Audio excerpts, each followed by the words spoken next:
photo by Taymaz Valley CC by 2.0. The United States has long been viewed as a country with a tradition of respect for the rule of law.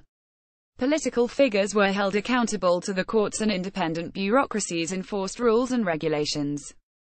This didn't mean there wasn't any corruption. Some level of corruption is unavoidable. But corruption was the exception, and for the most part it was kept secret. Unlike many dictatorships, exposure meant the end of corruption. In the Trump presidency, this longer appears to be the case.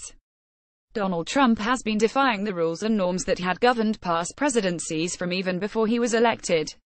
There has been a long-standing tradition in the U.S. politics that candidates for president disclose their tax returns.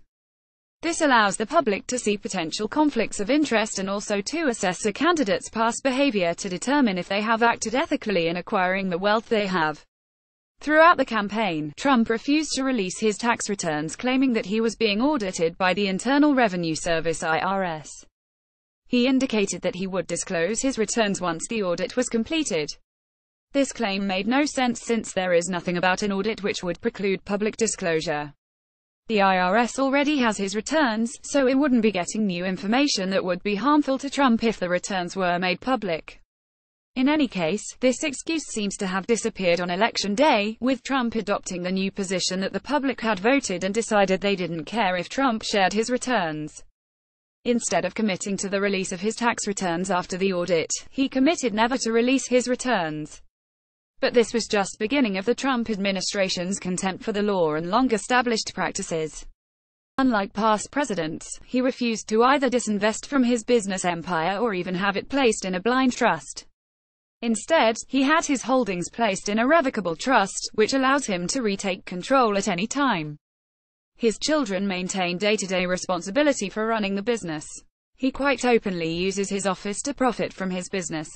He routinely spends weekends at his various resorts, where he forces the government to run up large bills paying for accommodations for his Secret Service protection, as well as for aides who accompany him on his trip. Major lobbying organizations, like the National Rifle Association, have made a point of scheduling events at Trump properties, presumably with the idea of currying favor. On the other side, some prominent charities have cancelled events at Trump properties, presumably because many contributors would be offended.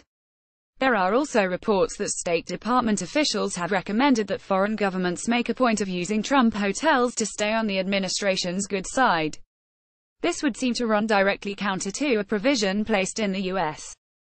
Constitution that explicitly prohibits the president from taking payments from foreign governments. But Trump's personal corruption is just the beginning of the breakdown of the rule of law in the Trump administration. Trump has appointed officials to head departments and regulatory agencies who are closely tied to the industries they are supposed to regulate. And they have maintained these ties even while in office. For example, Trump has put lobbyists for some of the regulated industries into top positions at the Environmental Protection Agency. The head of the agency, Scott Pruitt, routinely meets with the industry groups, often without proper disclosure. An even more extreme practice has been appointing temporary acting agency heads rather than nominating permanent agency heads. The difference is that a nominee must disclose their tax records and be subject to questioning and scrutiny by Congress. Someone who fills a position on a temporary basis has no comparable check on their behavior. Trump's first major use of this tool of evasion was picking Keith Noreika as acting controller of the currency, an agency with substantial responsibilities for oversight of the financial industry. Noreika had spent his career as a lawyer representing banks, not as a regulator. As an acting agency head, Mr. Noreika was supposed to be limited to serving 120 days. He now has been in this position for almost 180 days, with no end in sight. But it gets worse. Last month, the Trump administration announced its intention to replace the current commissioner of the IRS with an acting director when his term expires on November 13. Trump's selection, David Kauter, is a person with no experience in tax enforcement. In fact, Kauter has spent his entire career as a high-powered tax lawyer working on tax avoidance strategies. This should raise serious concerns about Mr. Kauter's commitment to enforcing the tax code. In this respect, it is worth noting the situation of Robert Mercer. Mercer is a Wall Street billionaire who is a major contributor to Republicans, as well as an underwriter of Breitbart, the right-wing website, and other conservative causes.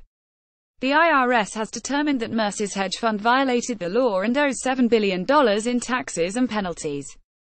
It is not clear if Kauter will uphold this earlier assessment. A reversal would put a lot of money in Mercer's pocket, a substantial portion of which is likely to find its way back to Republican politicians. And, of course, there is also the fact that Mr.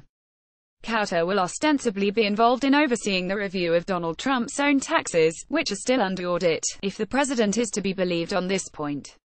These sorts of conflicts of interest are not supposed to arise in the United States, where the rule of law is supposed to take precedence.